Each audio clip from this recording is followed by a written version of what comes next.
Go. And he makes Anderson think because of that. Whereas other guys have stood flat-footed in front of him and allowed Anderson to get his timing down and launch shots. There's a good shot to the body. Oh, nice. He checked it. He hurt himself. Oh! And it is all over. Anderson hit his leg when the kick was checked, and Weidman remains the champion.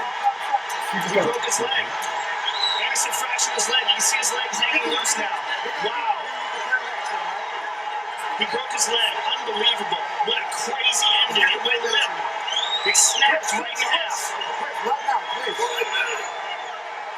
Wow. Much like Corey Hill years ago, John. Very much like what a shocking end. You He snapped his leg. Doctor got you. Wow. It went completely limp. You can see it dangle.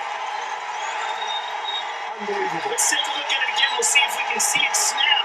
Fight replay brought to you by Bud Light. Here we go. Watch this. He checks it. Oh, my goodness. Oh, my goodness. Wow. That's about as obvious as it gets. And as I told you, John Danaher, oh, my God. Goodness.